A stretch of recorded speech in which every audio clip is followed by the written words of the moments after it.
Hello बच्चों, the learning अड्डा अपने इस चैनल पर मैं फिर हाजिर हूँ आपके लिए हिंदी की एक नई क्लास लेकर। जैसा कि हम लोग अपनी पिछली कक्षाओं में अध्ययन कर चुके हैं, अब हम लोगों को शब्दों को जोड़कर उनके टुकड़े, उनके विस्तार, उनके संक्षेप, इन सारे रूपों को संधि समास के रूप में सीखना है। तो आज की कक्षा हम लोग देखते हैं संधि का प्रारूप। संधि, मुझे लगता है कि बहुत सारे बच्चे जानते होंगे कि संधि में बहुत सारे प्रश्न पूछे जाते हैं और जिस पे हम लोग उसका अध्ययन भी करते हैं और हम लोग ज़्यादातर कहते हैं कि संधि समास पढ़ लो। ज़्यादातर टीचर यही एडवाइस देते हैं कि संधि समास पढ़ लो, काफ़ी है। हाँ, ये भी है, लेकिन पर्याप्त उत्तर ये नहीं है। अगर हम संधि समास पढ़ने जाते हैं तो उसके पहले हमको वर्ण, ध्वनि, शब्द, उपसर्ग, प्रत्यय, इनका ज्ञान होना चाहिए। तो बात करते हैं अब हम लोग संधि की। संधि का सबसे पहले तो अर्थ पूछा है पेपर में कई बार, जिसका अर्थ है मेल। ठीक है, संधि का मतलब जोड़ना या मेल। संधि बना कितने शब्दों से है? तो दो शब्दों से, सम प्लस धी। धी धातु है, ठीक है, धारण करना। समान रूप से जब कोई चीज धारण करती है तो उसी को हम संयोजन कहते हैं, मेल कहते हैं या संधि कहते हैं। ठीक है, सो अब बात करते हैं अब इसकी परिभाषा पर। जैसा कि मैंने आपको बता चुकी हूँ, ये जोड़ है। किनका जोड़ है? तो अक्षरों का, वर्णों का, ध्वनियों का, आप कुछ भी कह सकते हैं। तो इसकी करेक्ट परिभाषा बनाई है विद्वानों ने, दो वर्णों के मेल को संधि कहते हैं।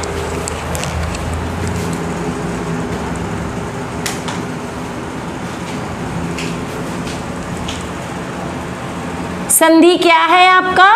दो वर्णों का मेल। और कैसा मेल है? तो मेल होगा तो कोई ना कोई विकार होगा। तो पूरी परिभाषा इसकी मैं आपको ओरल बता देती हूँ। जहाँ पर दो वर्णों के मेल से जब दो वर्ण इतने निकट आ जाएं कि उनके बीच में कोई विकार उत्पन्न हो तो उस विकार की स्थिति को ही संधि कहते हैं। तो मेरे ख्याल से परिभाषा फिर से सुन लीजिए। जब दो वर्ण अत्यंत निकट आते हैं और उनके बीच कोई विकार यानी परिवर्तन उत्पन्न हो तो उसे हम लोग संधि कहते हैं। अब आते हैं संधि प्रक्रिया क्या, कैसे, कितने प्रकार की होती। तो संधि हमारी हम लोगों को पढ़ाई गई है, या आप लोग सभी लोग जानते हैं, 3 प्रकार की संधि माने गए हैं हिंदी में। कौन कौन से? स्वर संधि,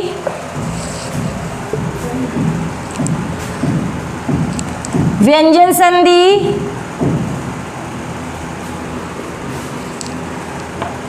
और विसर्ग संधि।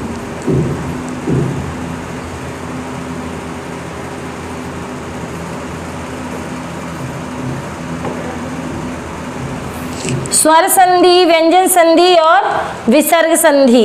ठीक है, 3 प्रकार की संधियां हम लोग पढ़ते हैं। तो सबसे पहले बात करते हैं स्वर संधि की, जहां पर स्वरों से स्वरों का मेल हो, चाहे वो समान हो चाहे वो असमान हो, उन्हें हम स्वर संधि कहते हैं।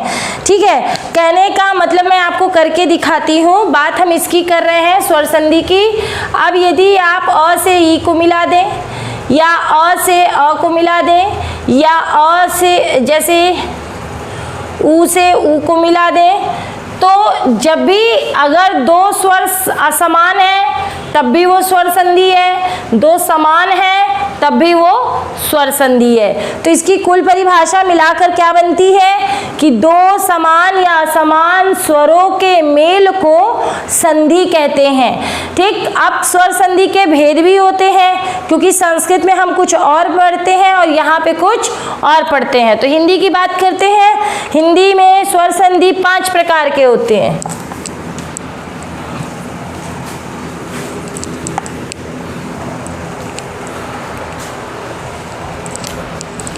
पहला दीर्घ संधि, दूसरा गुण संधि, तीसरा वृद्धि संधि, चौथा अयादि संधि और पांचवा यण संधि और पांचवा अयादि संधि। तो आप देख सकते हैं मैंने स्वर संधि के 5 भेद आपके सामने लिखे हैं। ठीक है, देखिए सबसे ज़्यादा इम्पॉर्टेंट संधि की दृष्टि से देखा जाए तो हमारा गुण और यण है, वृद्धि है। इन 3 से बहुत ज़्यादा प्रश्न आते हैं। यदि आपको अच्छे से उपसर्ग नहीं आएंगे तो जब आप तोड़ेंगे तो तोड़कर उनका क्या उपसर्ग निकलेगा, क्या प्रत्यय निकलेगा, ये आप नहीं जान पाएंगे। तो इसलिए जो पिछली अध्यायों में मैंने आपको उपसर्ग और प्रत्यय बताए हैं उसका अध्ययन कीजिए और उसी के द्वारा आप संधि अध्याय को भी पढ़िए। ठीक, बात करते हैं अब हम दीर्घ संधि की। किसे कहते हैं दीर्घ संधि? जैसा कि दीर्घ ही आप देख रहे हैं, दीर्घ का मतलब होता है बड़ा, यानी एक ऐसी संधि जिसमें स्वर मिलकर बड़े हो जाएं। बड़े का मतलब क्या, लंबाई में? नहीं, लंबाई में नहीं। बड़े का मतलब जब छोटे छोटे मिलते हों या बड़े से छोटे मिलते हों तो हर हाल में उनकी प्रक्रिया में आंसर या उनका अंतिम रूप जो होता है वो दीर्घ स्वर के रूप में होता है। कैसे, मैं दिखाती हूँ आपको। यदि अ से अ जोड़ा तो भी हमारा आ होगा। अगर आ से आ जोड़ा तो भी हमारा आ होगा। अगर अ से बड़ा आ जोड़ा तो भी आ होगा और बड़ा आ से अ जोड़ा तो भी हमारा आ होगा। आप देख सकते हैं यदि दोनों छोटे मिलते हैं तो भी हमारा दीर्घ बना, दोनों बड़े मिलते हैं तो भी हमारा दीर्घ बना, अगर छोटा बड़ा मिल गया तो भी हमारा दीर्घ बना और बड़ा छोटा मिला तो भी हमारा। फर्क क्या है बेटा इसमें कि दोनों ही समान है, यानी दोनों ही स्वर हमारे समान होने चाहिए, यानी दो समान स्वरों का मेल होती है दीर्घ संधि। यानी इसकी परिभाषा क्या बनी, जब दो समान स्वर मिलते हैं और दोनों के स्थान पर उनका दीर्घ रूप आता है तो उसको हम लोग दीर्घ संधि कहते हैं। इसके कई उदाहरण आपको देखने को मिलते हैं, मैं आपको दिखाती हूँ। जैसे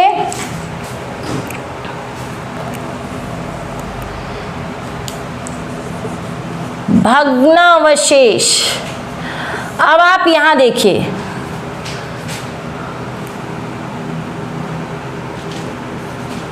ठीक है। अब भग्नावशेष एक शब्द लिखा हुआ है मैंने आपके सामने, ठीक है। अब आप में से कई लोग इसको, मैंने कई बार बताया है कि शब्दों को तोड़ने की आप में कला होनी चाहिए। आप ब्लैक बोर्ड पे एक शब्द देख रहे हैं भग्नावशेष, मैंने लिखा है भग्नावशेष, ठीक। अब आप गौर से अगर इसको तोड़ते हैं दो शब्दों में तो एक टुकड़ा निकलेगा भग्न और एक निकलेगा अवशेष। आप इसको तोड़कर यहाँ लिख लीजिए, भग्न अवशेष। अब गौर से देखिए, आप यहाँ पे देखिए संधि की प्रक्रिया। इसके इस अक्षर में अ है और इसमें भी अ है, दोनों ही मिलकर हमारे बड़ा आ में कन्वर्ट हो गए, ठीक। अब हमारा शब्द फाइनली बचा भग्न प्लस आ। अब ये तो आ चला गया, ठीक है, आ में बदल गया अवशेष। अब इसकी मात्रा हमने इसमें लगाई और बन गया ये आपका शब्द सिद्ध हुआ। जब तक आप अगर इस तरह से रटेंगे, जैसे मान लीजिए स्वर्ग दूत, तो आप स्वर्ग मान लीजिए हम कोई भी चीज़ आपको बता रहे हैं उसको तोड़ना नहीं आ रहा है तो ये अभ्यास से होगा। तोड़ने की कोई ट्रिक नहीं होती है, जितना आप शब्द पढ़ेंगे और उसको तोड़ लेंगे उतना आपको ये सारे आएंगे। मैंने एक नया शब्द दिया जो आपको ये चीज़ें समझ में आए। आप पुराने जैसे पढ़ते आए हैं, जैसे सभी टीचर पढ़ाते आए हैं, विद्या प्लस आलय आपको लिखा दिया जाता है बराबर विद्यालय, ठीक है, तो क्या आपको इससे अंदाजा हो जाता कि कौन किस में मैच किया, कैसे निकला? अब मैंने यहाँ आपको पूरी प्रक्रिया बताई। भाई अगर हम तोड़ते हैं तो विद्या और आलय, तो ये भी आ दोनों मिलकर बड़ा, तो ये हमारा बन जाएगा दीर्घ संधि। और भी बहुत सारे शब्द हैं इसमें जिसे आप देख सकते हैं। ठीक है, तो मेरे ख्याल से ये चीजें समझ में आ रही होंगी। जैसे मान लीजिए रजनीश, अब ये जुड़ा हुआ है तो हमें मालूम है पहला शब्द टूटेगा रजनी और दूसरा टूटेगा ईश। ईश का मतलब होता है स्वामी, भगवान या राजा। ठीक है, अब आप देख सकते हैं ये भी हमारी बड़ी और ये भी हमारी बड़ी, जब दोनों ही जुड़ेंगे तो मैंने अभी आपको बताया एक समान अगर स्वर जहां भी जुड़ेंगे उनमें बड़ा हो जाएगा, तो हमारा बन जाएगा रजनीश। कुल मिला के आपको ये 4 स्वरों पे अप्लाई करना है, छोटा पे, छोटी पे, छोटा ऊ पे और री पे। याद रखिएगा ये 4 स्वरों पर आपको अप्लाई करना है। ये 4 स्वर जब भी अपने ही रूप वाले किसी छोटे या बड़े स्वर से मिलेंगे तो वो दीर्घ रूप में बदल जाएंगे। मैं कुछ उदाहरण आपको लिख के दिखाती हूँ, उसका अध्ययन करिएगा फिर मुझे बताइएगा।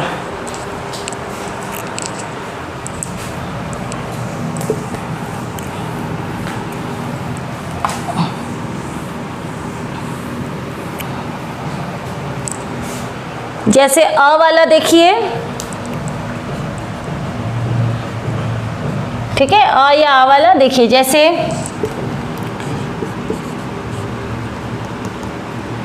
नौ प्लस आग्रह। ठीक, आप इसे बना सकते हैं नवाग्रह। ठीक है, देव प्लस असुर, अ मिलके देवासुर। ठीक, मत प्लस अनुसार, और अ मिलकर, यानी इसके अंदर अ है और इसके अंदर भी ये अ है, दोनों मिलकर मतानुसार। ठीक है, इसी तरह से आपका बनेगा पुष्प प्लस अंजलि, बन जाएगा आपका पुष्पांजलि। मेरे ख्याल से ये बात सबको समझ में आ गई होगी और बहुत अच्छे से क्लियर हो गया होगा बेटा, इसीलिए मैं बहुत आपको आराम से संधि की प्रक्रिया बता रही हूँ। बहुत सारे उदाहरण आप बुक से लगाइएगा, आपको प्रैक्टिस सेट में करवाऊंगी, उससे भी आप लगाइएगा। ठीक है, तो लाइव रहिएगा। और अब देखते हैं ई वाला भी उदाहरण देखिए।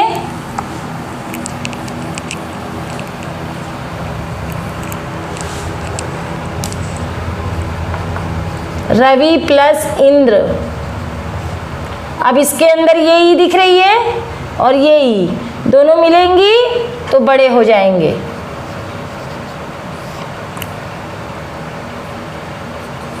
लक्ष्मी प्लस इच्छा,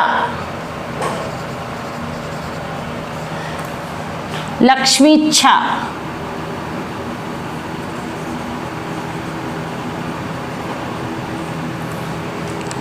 ठीक है, इसी तरह से आपका बनेगा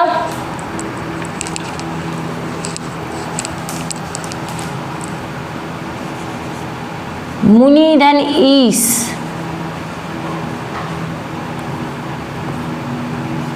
कपि धन ईश। ठीक, तो ये आपको समझ में आया होगा। रवि प्लस इंद्र, रविंद्र, इस तरह के और भी बहुत सारे बनेंगे। ऊ का भी देख लीजिए 2-4।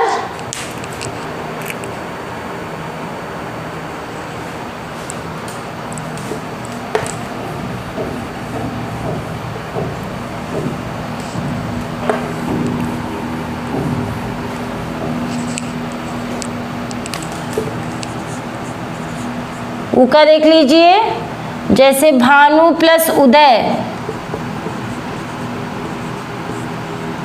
अब आप देख सकते हैं ये ऊ और ये ऊ मिलकर भानुदय। ठीक है। और इसी तरह से आप देख सकते हैं जैसे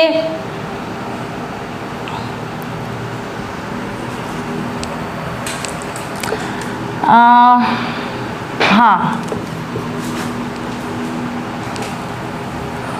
वधू प्लस उत्सव,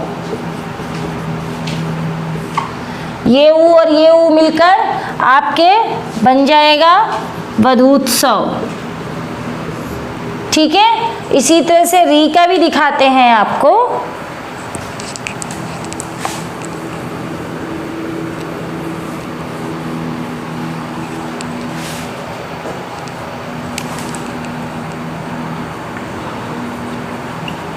पितृ प्लस ऋण, अब आप कहेंगे ये कैसे बनेगा, तो बेटा पहले लिखने का प्रारूप जान लीजिए।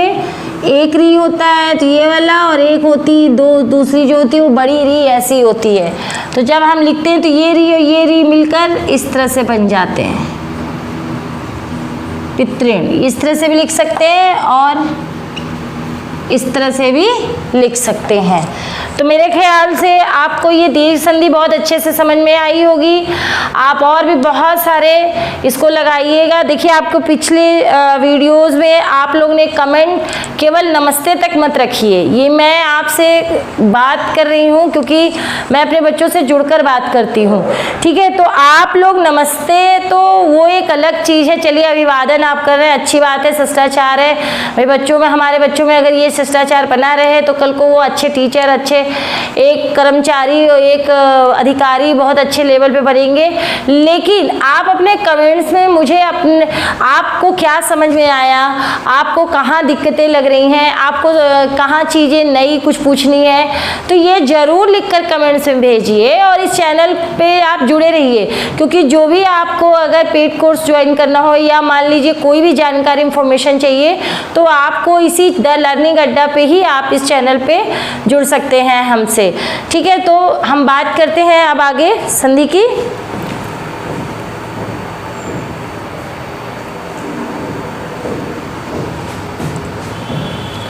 अब दूसरा पार्ट पढ़ते हैं स्वर संधि का, गुण संधि।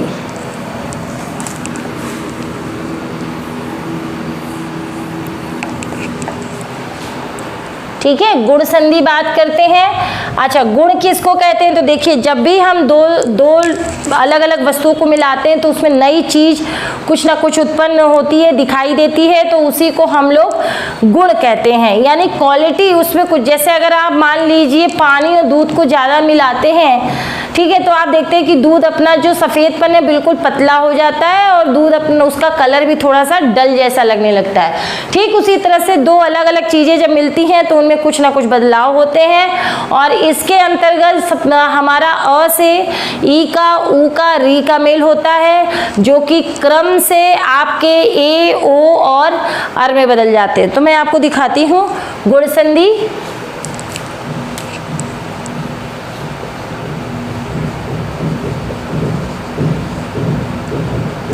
गुण संधि, ठीक है। तो जब दो असमान स्वर मिलते हैं और उनके स्थान पर एक नए स्वर का आगम होता है तो उसको हम लोग गुण संधि कहते हैं, ठीक है। तो अब इसमें कौन कौन कैसे मिलता है ये मैं दिखाती हूँ। सबसे पहला रूल इसका, अ या आ के बाद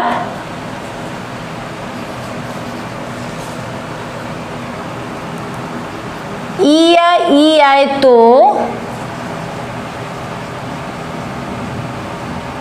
दोनों के स्थान पर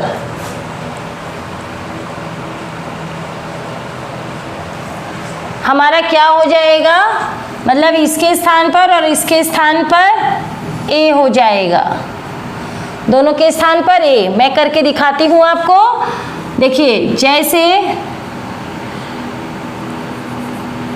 नर प्लस इंद्र, इसमें डाला, इससे निकाला हमने अ और इससे निकाला हमने ई, दोनों जोड़ा ए।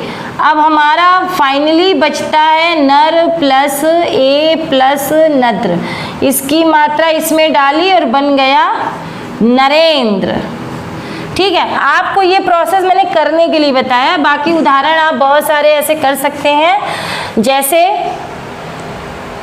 महाधन ईश, तो आपको ऑटोमेटिक याद रखना है महेश। आ और ई मिलकर ए बन गए तो बन गया महेश।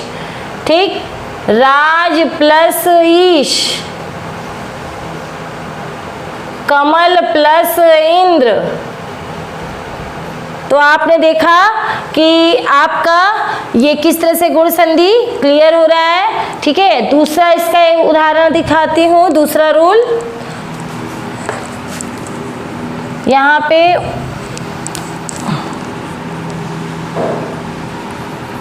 ओ हो जाएगा। ठीक, सो बात करते हैं अब हम लोग इस पे। देखिए, महा प्लस उदय,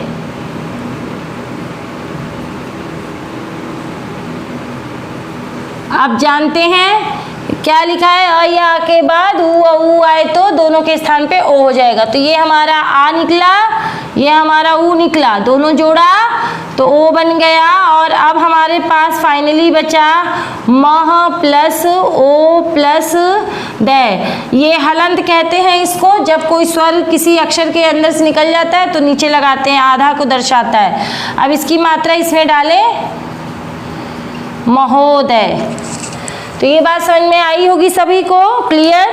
आपने ये देखा कि संधि प्रकरण के अंतर्गत आपने ये दो नियम पढ़े। अब देखिए और सारे उदाहरण देखिए, जैसे सर्व प्लस उदय, भाग्य प्लस उन्नति,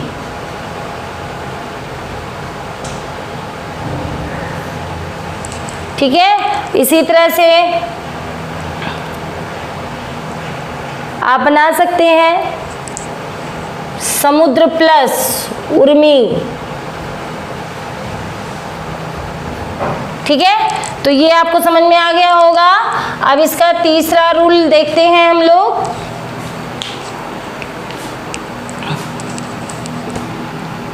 री का थोड़ा सा ये कठिन है लेकिन आपको समझ में आएगा।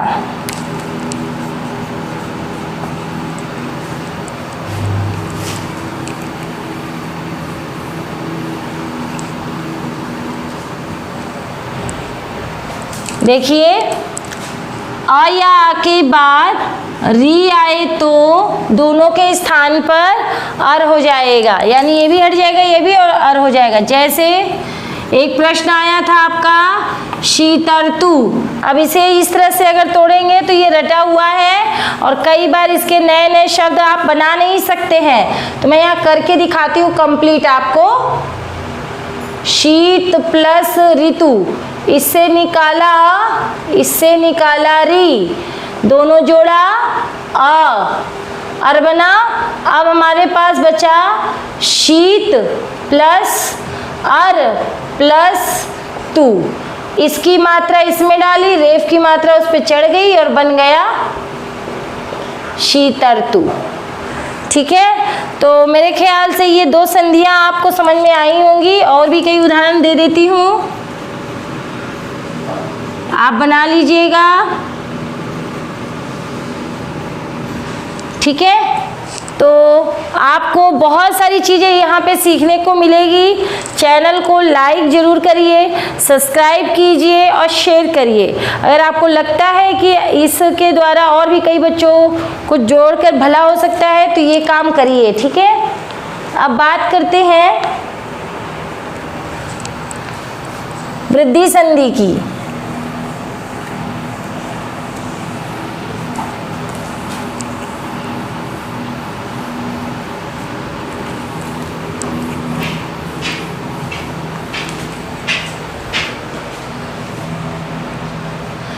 वृद्धि संधि की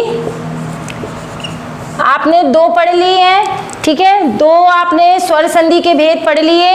वृद्धि संधि है तो दीर्घ संधि की तरह क्योंकि हम उसमें भी दीर्घ बनाते हैं और वृद्धि संधि में भी दीर्घ बनाते हैं। क्या फर्क है दोनों में तो मैं बताती हूँ। दीर्घ संधि में 2 समान स्वर होते थे और वृद्धि संधि में आपके 2 असमान स्वर होंगे, बस यही इनकी पहचान है। कई लोग यूं पढ़ा देते हैं कि जिस शब्द के ऊपर 1 चिड़िया और जिस शब्द के ऊपर 2 चिड़िया, तो ये चिड़िया बिठाने वाली चीजें नहीं है, ठीक है। इसके कुछ फार्मूले होते हैं, जिस तरह से सवाल लगाया जाता है। आपने अभी तक की कक्षा में देखा, मैंने आपको सवाल की तरह संधि के रूप सिखाए, ठीक। क्यों सिखाएं? क्योंकि यदि आपको शब्द तोड़ना नहीं आएगा बेटा तो उसके सही रूप तक आप पहचान नहीं पाओगे, पहुंच नहीं पाओगे। तो कोशिश ये करिए कि शब्दों को अगर आपको पेपर में समझ में नहीं आ रहा, रटा रटाया आ गया तब तो बहुत अच्छी बात है, लेकिन अगर कोई नया शब्द आपके सामने आकर खड़ा हो गया तो उसके 2 टुकड़े कर दीजिए और करने के बाद उसके अंदर से स्वरों को निकालना सीखिए, निकाल कर उसको जोड़िए और देखिए क्या रूप बनता है या कौन सा बनेगा, ठीक है। वृद्धि की बात करते हैं तो अ या आ के बाद, ठीक है, ए या ए आए तो दोनों के स्थान पर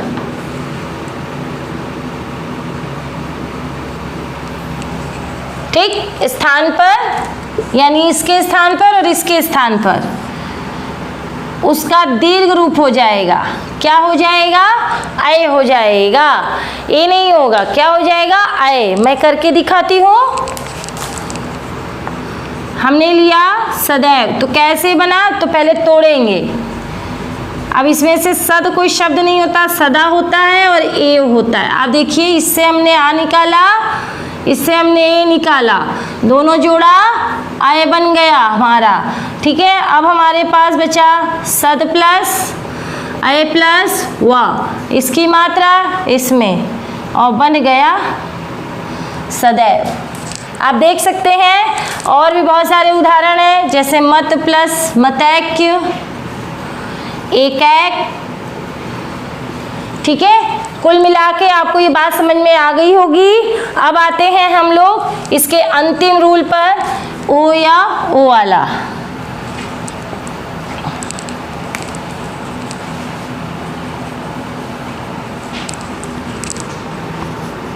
वही रूल है, अ या आ के बाद ओ या औ आए तो दोनों के स्थान पर औ हो जाएगा, ठीक है।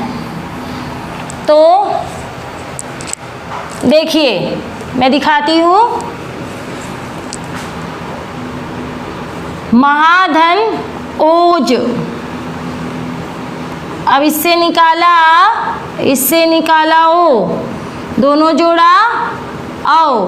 अब हमारे पास फाइनली बचा मह प्लस औ प्लस ज, इसकी मात्रा इसमें डाली और बन गया महौज, ठीक है। तो आपको ये मेरे ख्याल से आज ये 3 संधियाँ समझ में आई होंगी और इस चैनल पे आप जुड़े रहिए। कुछ ना कुछ आपको इसमें आपको सीखने को मिल ही रहा है। इस लॉकडाउन में ऑनलाइन क्लास के जरिए आप अपने अध्ययन को जारी रख सकते हैं, अपनी तार्किक क्षमता को टीचर से जुड़कर बढ़ा सकते हैं। तो कोशिश कीजिए, चैनल को लाइक कीजिए, सब्सक्राइब कीजिए और शेयर कीजिए। आपका ये अपना चैनल है द लर्निंग अड्डा, इसके जरिए आपको हिंदी, संस्कृत, बाल मनोविज्ञान और जीएस जैसी अच्छी विषयों की जानकारी पूरी मिल रही है और आप इस पे ज्वाइन रहिए तो आपको बहुत ही अच्छे से ज्ञान प्राप्त होगा। मिलते हैं अगली कक्षा में।